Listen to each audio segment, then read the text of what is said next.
You're listening to Rico and the Man. Whoa. Now here's your hosts, Rob Traegler and Peter Martino. Well, Pete, if you thought it was going away anytime soon, it's not. Marvel just announced about 80 billion new projects. We're now entering Phase 27 of the Marvel Universe. Seriously, they were just at Hall H, they call it, at Comic-Con or whatever the fuck.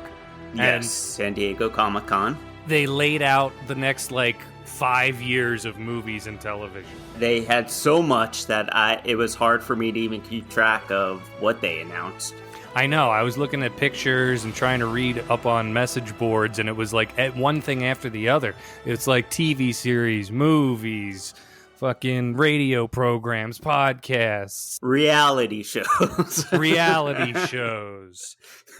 Telegrams, holograms. Yeah, no, it's crazy how much that they have planned, but I mean, it could be good. It's kind of too early to say, because most of it was just image art of the logos, and those tend to change too over time. If you notice, a lot of things, and the dates change over time too, depending on if there's any new pandemics.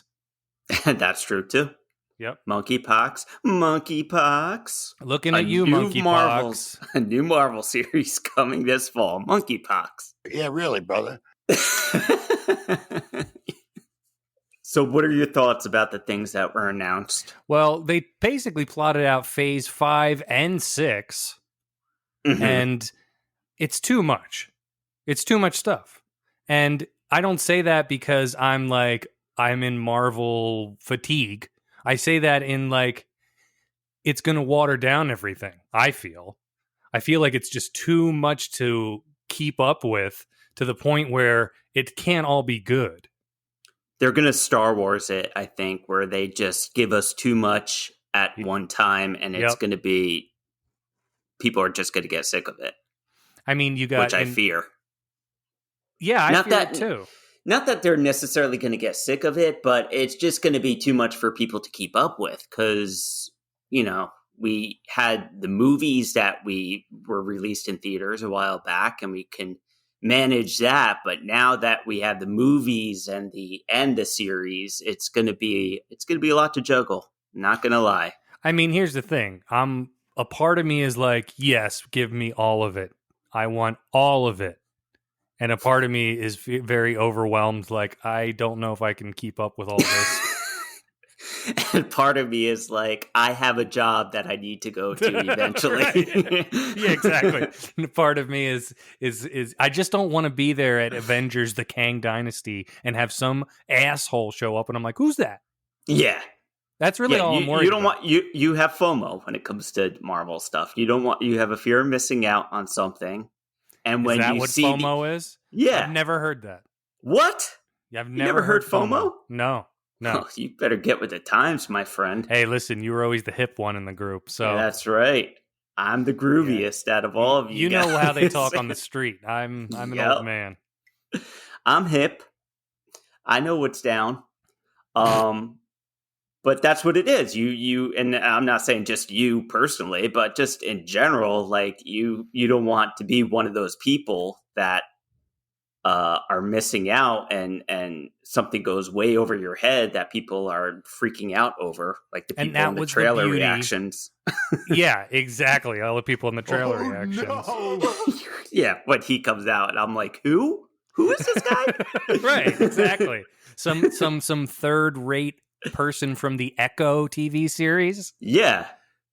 I don't want to not know who that is, because they did such a good job with that first saga, the Infinity Saga. They did. When everything happened, you were cheering for every person that showed up in it, right, and how it crossed over. You're like, yeah, cool, nice, because you had seen everything. And now it's I look forward more to the bigger movies like Avengers and things like that. And I'm worried. I'm going to miss out. It's a fear of missing out. FOMO. You learned a new vocabulary word. FOMO. Yeah, really, brother. And you did too, Mickey Rourke. But look, Phase 5, you got Ant-Man and the Wasp: Quantumania, which is supposed to bring in Kang the Conqueror, even though we saw him in Loki. I guess it's another version of him. Yeah. Then we got Guardians of the Galaxy Volume 3, which, Right. okay. Okay, I'm down for that. Sure. Then the Marvels, which is going to be, Captain Marvel again. Yep. This one, I'm like, another Blade movie. They're restarting Blade in the MCU. Really? Wesley Yeah. Snipes is not going to be in it, is he? No, it's Mahershala Ali. Is that his name? Oh, okay. Yeah. I don't want to get that wrong. He's a good actor, though. No, he's great. He's great. It's just another iteration of Blade. Right. Captain America: New World Order. Okay. Which will be Sam Wilson. Sam, yep. And probably Sebastian Stan in there somewhere. Yep. Like, Sam, that shield means a lot to a lot of people. Shield. Sam, that shield. Shield, I know that shield. The shield means a lot to people. What about the shield? That's going to be the whole trailer. That was all of Falcon and the Winter Soldier. I did enjoy Falcon and the Winter Soldier, though, for the most part. No, I did too. It was one of the better series so far, but the shield was like every other scene. The shield means something to people. That's their MacGuffin for that series. This one I'm actually excited about. The Thunderbolts, where it's the supervillains. Right. Because that's something different, at least. Yeah. In the sense of like all the quasi villains that we've seen so far are going to kind of come together, and I think they might be led by Julia Louis-Dreyfus, which I think is cool. Yeah. Well, anything with her, I'm down for. Exactly. Including sex. Whoa! I'm sorry, Rob. Ka-ching. I should have saved that for our After Hours program. Yes. Rico and the Man. After Hours. Join our Patreon group for $39.99, and you could have access to all our dirty details. So that's phase 5 of the MCU. What about Fantastic Four? That's not until phase 6, brother. Yeah, really, brother. I'm sorry, fellas. All right. Well, did you see the Wakanda Forever trailer, at least? We did have an actual trailer of something, and it was Wakanda Forever. I did. It was a well-done trailer, but I also felt a very Avatar vibe from it. Avatar vibe? Really? It was very similar to the Avatar trailer, where it was a lot of pretty stuff to look at, but you don't really get a good sense of anything. Obviously, it's a teaser. Right. But it is going to be weird with that hole there. I know. You feel it just from the trailer. It bums me out for sure that Chadwick Boseman is not going to be in this one. That still kind of gets me. And but the trailer I thought was great. I love the music that they put on in there. Great visuals. But it just makes you wonder, what are they going to do with this character? I mean, obviously they kind of teased that there'll be a new Black Panther, even though they said there wouldn't be. But who is it? Probably, what's her name? Shuri? Yeah, that's what I'm thinking. The one who complained about vaccines and no one ever talked about it again? Yeah, I think it's going to be her too. Because Marvel spent the money to shut up the entire controversy? Yeah, but I'm down for that. It looks good. And of course, there's that curiosity there. Yeah, so this definitely builds a lot of curiosity. But you know what happened to the cat with curiosity? Yes, Pete, we all know what happened to the cat. He got drunk and he beat his wife. What? Two totally different things. One that can actually happen. But the thing is, with Phase 5, those were just the movies. There's a shit ton of television coming out, too. Yeah, I know. And this was Comic-Con. We also had the D23 convention, the big Disney convention, coming up in August this year. So there's going to be even more shit that they're going to talk about. Well, I'm hoping that they kind of elaborate more on this stuff, or have some footage of this stuff instead of just logos. So that's my only thought, is that maybe they're kind of saving some of this stuff for D23 instead of just blowing their load at Comic-Con. Probably. So we'll see. I don't know. More to come, I'm sure. More to come. Yeah, TV, it's like Secret Invasion, Echo, Loki, Ironheart, Agatha, Daredevil is back now with the MCU. So what's the next one? What's the next series to come out now? The next series to come out is What If, which I don't know if you even watched the first season of that. Not yeah. I watched some episodes, but I'm talking about besides animated. Secret Invasion, the Samuel L. Jackson one. It's exciting, but it's also scary at the same time. I know. You don't want to get like overwhelmed and like it being like too much. But even Loki season 2, like I'm not really excited for that. Yeah, Loki was a mixed bag for me. I feel like that was the slowest out of all of them. Slowest and kind of the most disjointed. Yes, I agree. I was hoping for more with that series. Let's put it that way. Yeah, I was hoping for more with that series. I liked WandaVision. I liked Falcon. Loki was like, Loki was like Obi-Wan. Really? You didn't like Obi-Wan that much? You would put it in the Loki category? Obi-Wan was better than Loki, let's say that. But do you think Obi-Wan, let me ask you this, do you think Obi-Wan was better than Boba Fett? That's a tough one. That's a tough question. Now you're thinking. Now you're thinking. I would watch Obi-Wan again before I'd watch Boba Fett again. All right. Well, then that's your answer. That's your answer. There it is. All the way off in fucking 2024, we're getting a Fantastic Four movie again.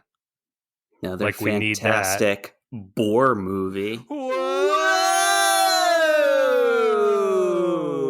I still got it. You waited for us to calm down. Fantastic Boar, November 8th, 2024. Which is going to lead into, in May, Avengers, the Kang Dynasty. But the thing I'm excited about that is it's being directed by the guy who directed Shang-Chi and the Legend of the Ten Rings, Destin Daniel Cretton. And you're a big fan of his. Well, I'm a big fan of that movie. Well, what excites me is the fight scenes in Shang-Chi. I always say that wrong, but the fight scenes in that movie. You're racist. Oh, Jesus. The fight scenes in that movie are the best I've seen in the MCU. So, really? Hopefully he'll bring a lot of that into Avengers. So I'm excited about that hiring. All I have to say is this Kang guy better be a really badass villain because he has a lot to live up to. He really does. Thanos. So he better bring his A game. Yeah, he really should because, I mean, Thanos is going to be really hard to beat as a full-blown villain for the Avengers. Mm-hmm. And what's different is it's just some guy. I know. Well, I don't think we saw the extent of his powers yet. No, obviously. Of course not. But, it's just interesting. He's not going to be this CGI creation. Right. Yeah. I get what you're saying. Yeah. His whole outfit will be, but hopefully his face will be there. Yeah, I feel like with him, it's going to be more.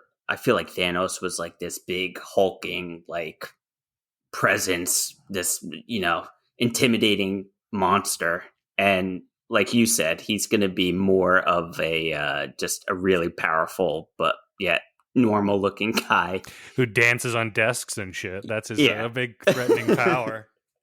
Who can make the sun rise?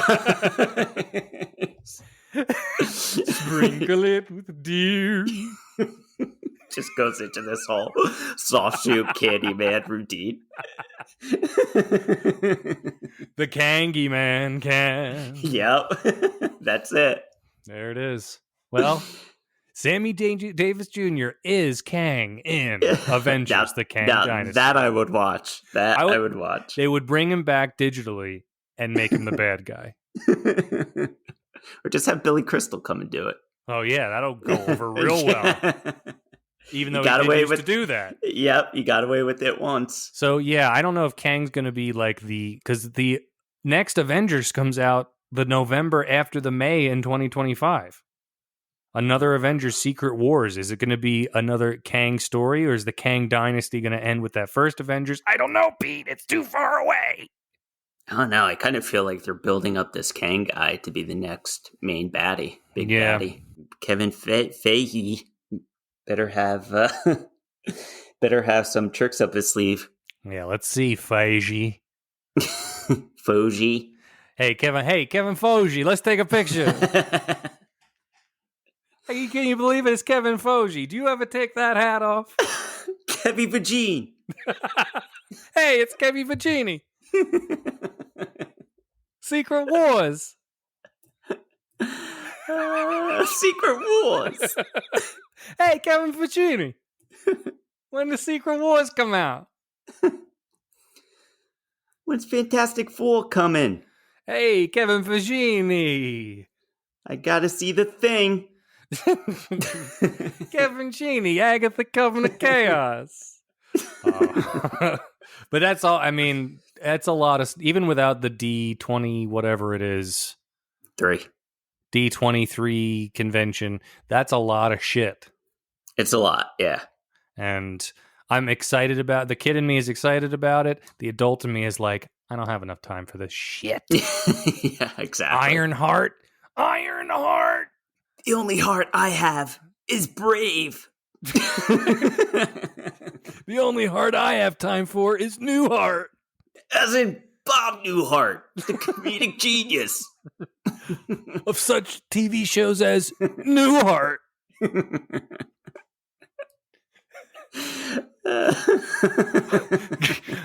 Guy's like in mid shit every time he talks. He's angry and he's shitting at the same time. Such TV shows as Newhart. Did you watch Ms. Marvel? No, you didn't. Right?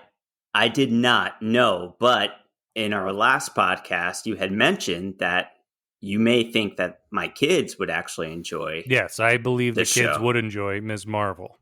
Well, I have news for you. Adriana heard that little remark that you made about the show. And, yes. She's a big fan of the show. She listens to it all the time.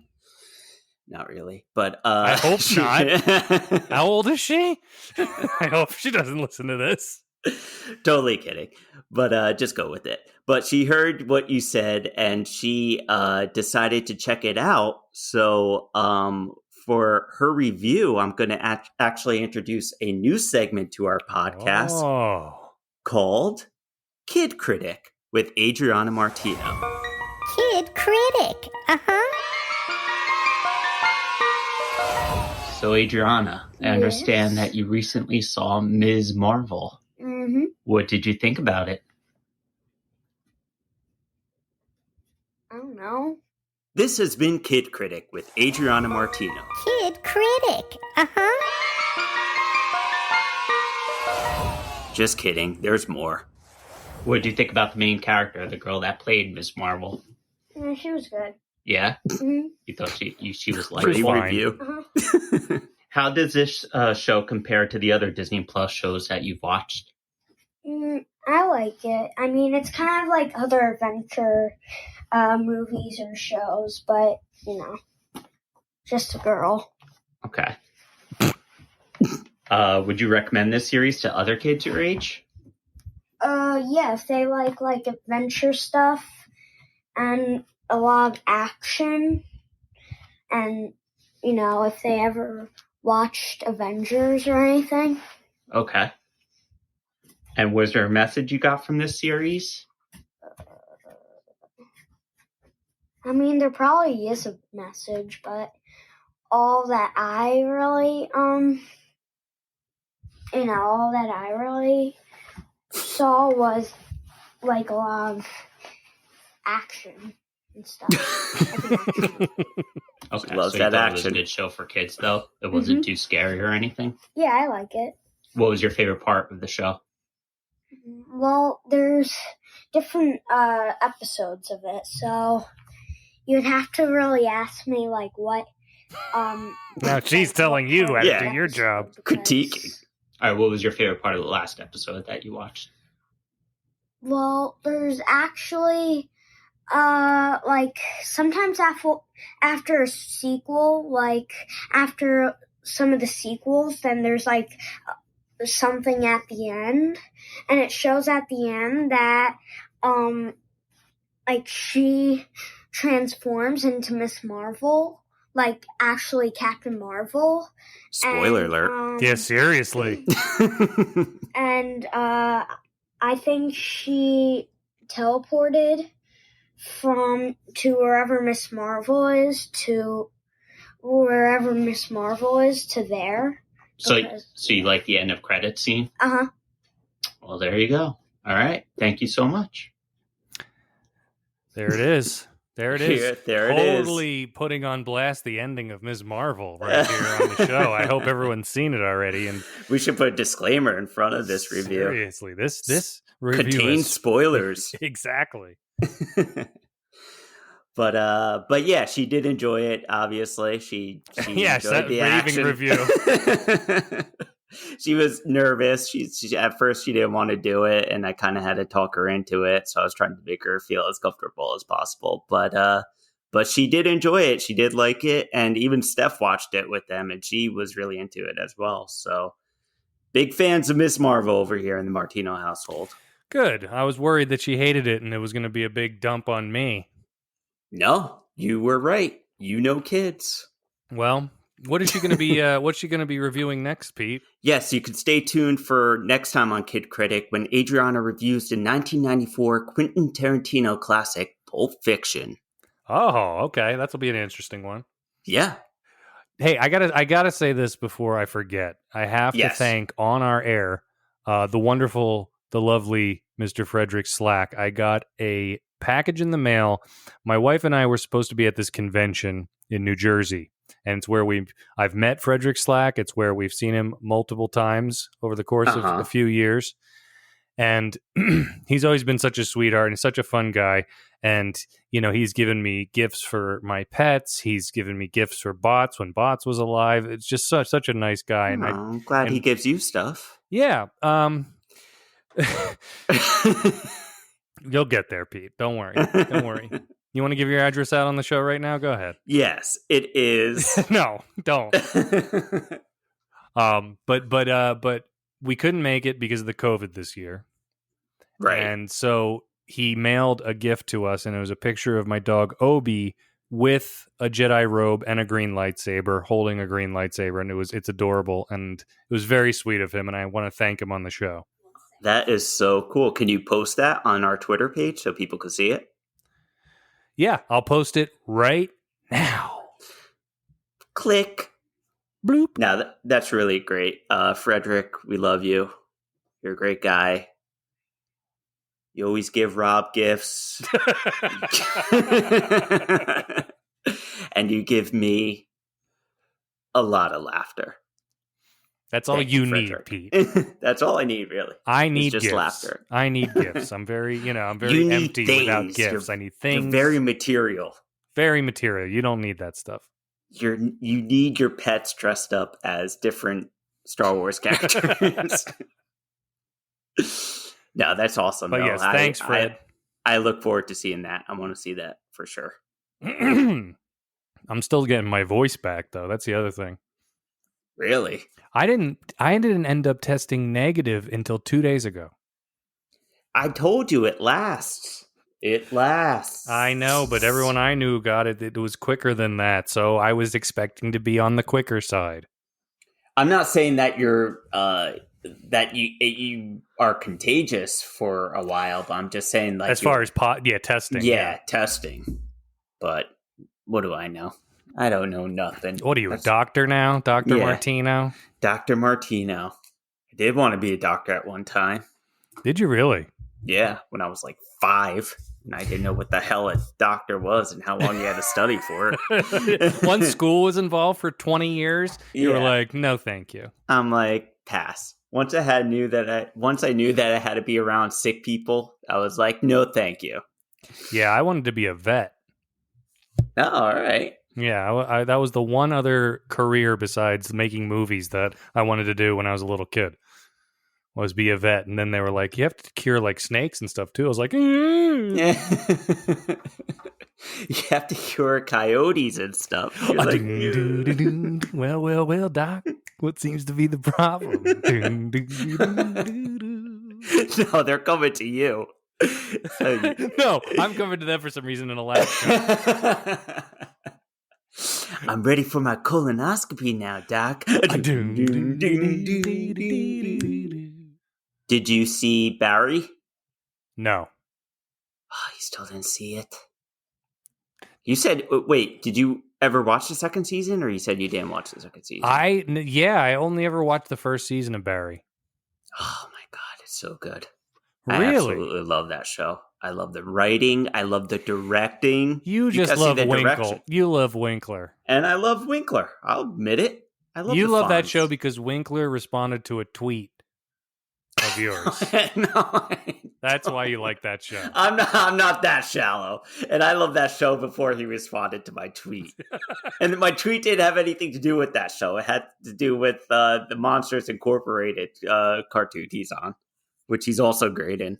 But you're a Winkle freak. I am a Winkle freak, and I'm also a hater freak. But that show is so great, Rob, and you got to watch it because the acting is great. The directing, Bill Hader actually directed a lot of these episodes. Oh, really? And he's got a vision, man. He's really talented because he could write, he can act, he could direct, obviously. Well, it sounds like I have new movie homework from you. Yeah, well, series homework, but yes. Yeah, series homework. Series homework, but it's just such a great, because there's scenes in that show that are so fucked up and so morbid and so gruesome, and then they'll do like the most ridiculous funny thing to cap it off at the end of the scene, and you just die laughing, and you feel guilty almost laughing in a scene like that. But it's just that great of a show. It's that kind of show that gives you all those emotions, and it's like a dark comedy, which I love. I love like kind of a sinister, sick sense of humor like this show has. And I feel like you would really love it. Yeah, why am I not watching Barry? You know, why I love are you not sick watching Barry? Entertainment. Yeah, I really feel like you would love this. Why this series. isn't Rob watching Barry? What is the deal with Rob and not watching Barry? I thought Rob was a Winkle freak too. Winkles. No, I love the Winkles. I met the Winkles once on the set of Paramount. He's considered to be one of the nicest actors in Hollywood. He was very nice to me. He talked to me for like 20 minutes. It was great. I was going to approach him at a show that I worked on, but I didn't want to bother him. But he seemed very nice. He was talking to people, and he short guy though, really short. Like I didn't realize he was that short. Yeah, he's a short. I mean, what celebrity do you meet that isn't short? Have you ever noticed that? They're always tinier than you think they are. Even the tall ones look smaller. I agree. They always look smaller.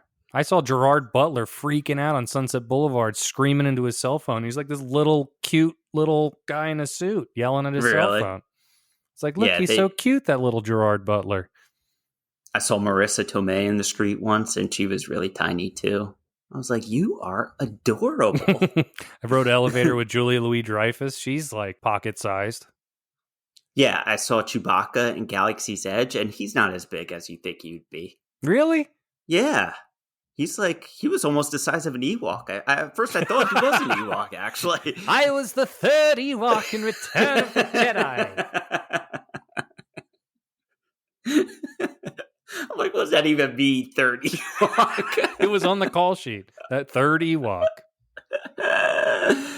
Oh, man. I went to the Juilliard School of Acting to be the third Ewok. I studied Shakespeare for 25 years. Just to die. Just for a baby at Walker to step on me. But yeah, you got to watch Barry. Please. Well, you heard it here first, folks. Got to watch Barry. I haven't watched Barry. There's always something Pete wants me to watch that I haven't gotten a chance to watch yet.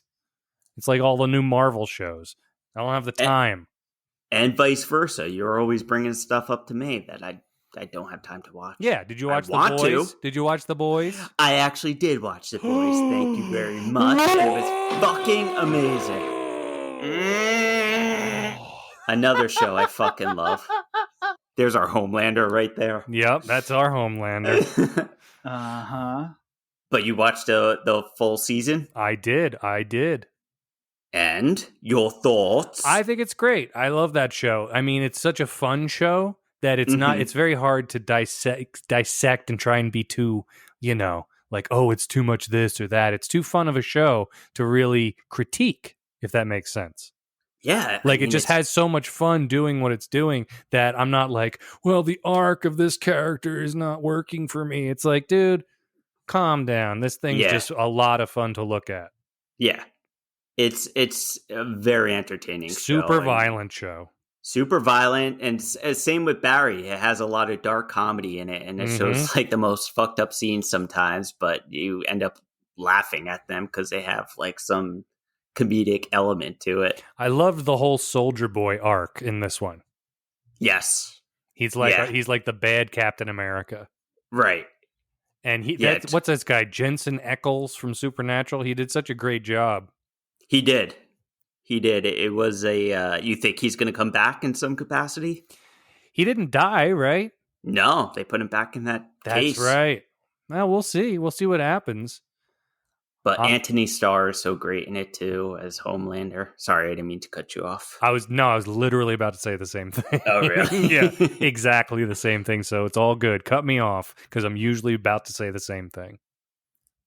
I love cock. I'm Pete. I mean, what? What? That's not what I was going to say. I was going to say I love balls. Oh, fuck. Idiot.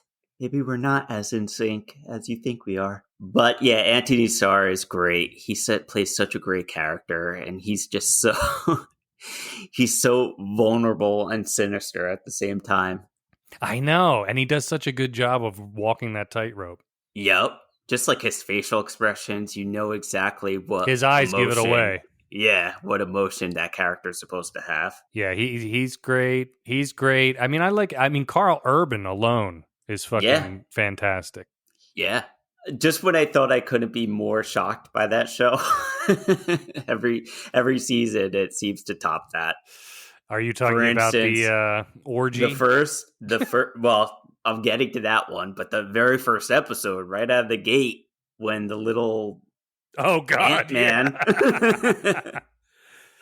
yes, the Ant-Man crawls inside a penis, did a sounding thing with that guy's penis, but I was like, holy fuck! I was like, who the fuck thought of that? And why is that so hilarious at the same time and fucked up? Yeah, that's what I like about it. It's so fucked up. It's fun to watch. Yeah, that and the whole Hero-gasm episode was great too. But what I do love the most about The Boys is the fact that it handles what America would be like if we actually did have superheroes. Yeah. There'd be a big corporation. They'd be in movies. They'd be all over billboards. A whole marketing They'd department. be a brand, and they would be assholes. Yeah. Yeah, exactly. There would definitely be some asshole superheroes. If you had all that power, you would not be Superman. You would not be Batman. You wouldn't be a billionaire spending all your time fighting crime. No, I'd be the Deep. I'd be fucking octopus and stuff. Exactly my point. Or should I say octopi? Yes, octopi.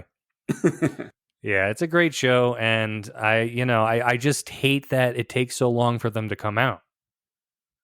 I know. You can understand with a show like that. Of course. I mean, special effects alone, and just, it takes a long time to write this shit. I get it. You get through those episodes so easily. I know. It's definitely an easy watch. They're just so entertaining that the time goes by. It's not like, should I say, Stranger Things, where it's a little bit slow sometimes with the episodes that you're just kind of like, all right, come on already. We know all this. Let's get to it. This, I feel like they keep throwing like new things at you and new angles, which I like. Speaking of watching things really quickly, I have to recommend the ILM documentary on Disney Plus, Light and Magic.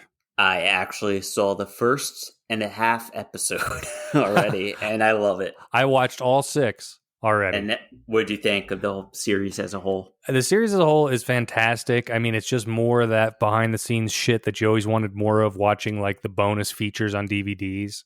Right. Star Wars and Raiders and all that stuff. It really gets into the gritty, it really gets into it. There's a muddy episode 5, I would say, is a little spread out in the sense where they get into like, the love stories of the people who worked in ILM, and the backstories of like every single person, and you're like, okay, I get it. This guy grew up here and did this, and it's like, okay, let's get back to like fucking Jurassic Park or something, But didn't they kind of do that in the first episode where they did the backstories of? Well, they do it players? Again. Oh, they do? Of the same people? No, or like new people. Like, there's an ILM love story. There's an ILM fallout. There's a marriage. It's like, okay, but there is this one hilarious fucking part where they're learning movements, and they take this movement class. Yeah. And it's all the people who work at ILM, like, dancing around like in shorts and a t-shirt and like bare feet or socks, and like running up to each other and like, like limboing next to each other. and there's just one shot of Dennis Muren in the mix doing like the craziest moves and shit. And it's just like, what Dennis Muren looks like. Yeah, he reminds me of Peter Boyle from Young Frankenstein. That's who he reminds me of every time I see him. Well, this is the Dennis Muren with the long white hair. And he's in like a white t-shirt and shorts, and he's just like kind of dancing, kind of like this, like it's like boxing dancing and stuff, and it's just like things you never thought you'd see in your lifetime. Dennis Muren. Was it for any specific project, or it was just they were doing like a? I believe it was when they were getting into Jurassic Park and they were first really doing moving CGI a lot. And I think they were trying to like, learn how things moved and would stop really quickly or jump. And so they all just did it. Oh my God. But just seeing Muren in the mix. Yeah. It was just funny. But yeah, I mean, the 5th episode drags a little bit, but it's the best version of that behind the scenes that I've ever seen. Yeah. Because I watched all that shit growing up. I watched all the special features I could get my hands on, like Raiders of the Lost Ark, the making of on VHS. Right. Right. And so it's I'm glad you're watching it. Yes, I enjoyed the first episode. It's good just to have all that stuff on one documentary series instead of sprawled out between different special features of DVD. You know what I mean? Yeah, exactly. Like, because they really get into it. They really get into every little effect that they had to figure out on the spot. Yeah. It was funny though in the first episode where George Lucas comes back from filming in England and they only had like 2 special effects shots, and he was like pissed off. Yeah, I know. I would be. I just picture him coming back like all frustrated, pissed off. There's all these like pictures of them drinking beers and hot tubs in the parking lot and shit. They're like a bunch of hippies that changed the art of movie making. It's hilarious. Like, what a fun time that must have been. Oh my God. You know what I mean? Just like kind of like dicking around, but still like learning stuff at the same time. But still that day shooting a TIE fighter that would be in Star Wars. Right. Just kind of like figuring things out. And I've they obviously didn't have as much pressure on them as George Lucas did from the studio and stuff. I mean, it eventually got to that point where they had to have someone come in and kind of organize everything and make a calendar and everything. Yeah, what they get into, which I was really happy they did, even though it's a really dark part of the series, which you didn't think there would be a part of this documentary that's like dark, but it's when they start making that jump from model making to computers and the people that got left behind. Yeah. Wasn't Phil Tippett one of them? Yeah, Phil Tippett. I feel bad for him in this thing because they really get into it with him, and he's talking about it. He felt like a dinosaur. Yeah, and then they included that line that he said in the actual movie too. Yep. Don't you mean extinct? Yeah. Yep. Yeah, but I'm really excited. I'm enjoying it so far. I had no idea, though, that Joe Johnston was the guy that designed the Millennium Falcon. Yeah, either did I. And I knew he That was kinda part of blew my mind. LM, and I knew he was part of all that, but I did not Right. know that he was the guy who fucking... Can you imagine being able to walk around and be like, I designed the Millennium Falcon? Yeah. The That's coolest ship crazy. in the galaxy.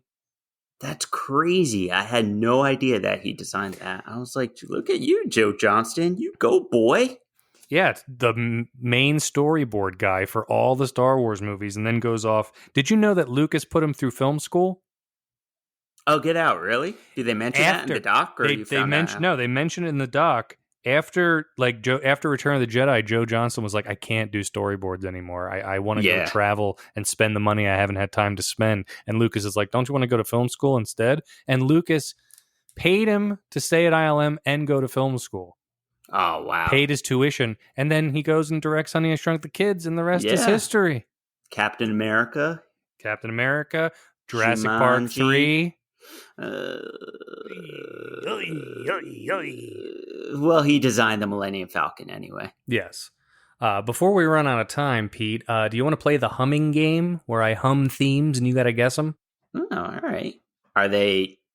Is it music from movies or just... It's movie, like, yeah. songs? I'm going to hum poorly music from movies, and you got to tell me what theme it is and what it's from. All right.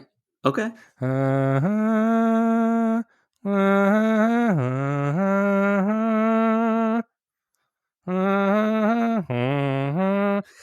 That's Marion's theme. From? Raiders. Easy one. I knew you'd get that. Mm.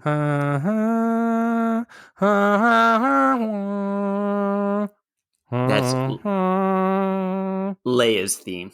Nope. What? Nope. Leia's theme is... Oh, yes, that's right. Damn it. All right, do that again. Sorry.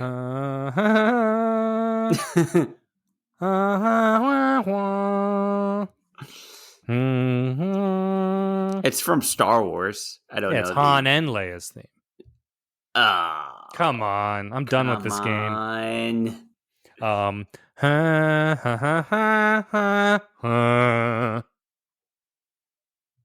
That's all you get. That's it? Yep.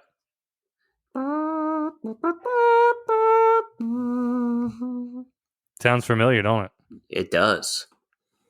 But could be from anything. But it's not. It's only from one thing that's used a lot over the course of many, many movies. Not Star Wars? Not Star Wars.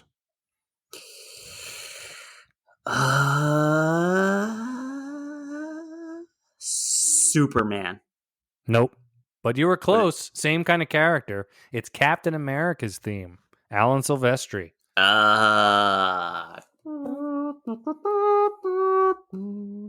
was also thinking it sounds like something from Cool Runnings too. Kind of does. And honestly, that could be the beginning of any race in any movie. Yeah, I know. That could be the Olympics. That could be, the guy firing off the gun. Yeah, exactly. Let me see if I could think one for you. Okay.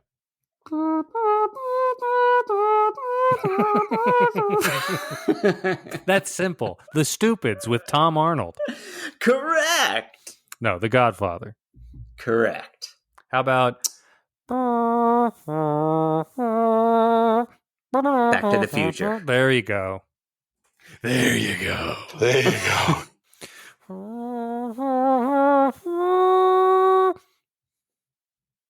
Batman. Yep.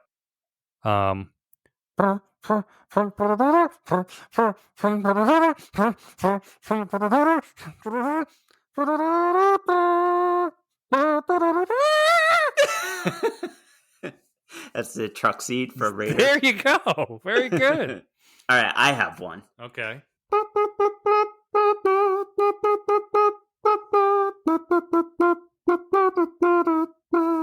Jesus. La, la, la, la, la. Gremlins. Yes, very good. At first I was like, "Fuck, what the fuck is this?" But then once it started, once the orchestra started playing in my head, like it filled in all the other gaps. Yeah. Yep. That was a good one. Thank you. If you get this one, I'll be very surprised. Okay.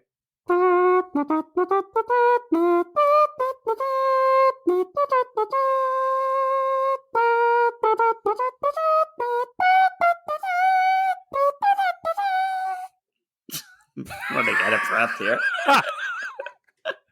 Oh, I don't know. What is it? The Rescuers Down Under. I never would have gotten that. I love that score by Bruce Broughton. Bruce Broughton. I love it. How about this one? Dun dun dun dun dun dun doodle doodle doodle doodle dun dun dun dun dun dun. Oh, that's dun dun dun dun dun dun. Oh shit! Why can't I get that? You know what it is. Terminator. Close. Not really though. Twins. Yes, you're right. It's from Twins. Dun, dun, dun, dun. No. Oh, fuck. Tell me. Speed. Oh, that's right. Damn it. That was a good one. Mark Mancina. And that's pretty much his claim to... No, he's not dead. His career may be, but... All right, how about this one? Naked Gun. I knew you would get that one. Classic. Yep. Yeah. Well, we're getting into the weeds a little bit here, Pete. The weeds. We're getting into the weeds, and we don't have any ortho weed killer to get through it. So we'll see you next week. Thanks for listening to Rico and the Man. Yeah, really, brother. We want to hear from you. Send us an email at ricomanpodcast@gmail.com. Follow us on Twitter at Rico and the Man, and on Instagram at Rico and the Man Pod. Don't bother following us on Facebook, because Facebook is an awful place in the darkest corners of humanity.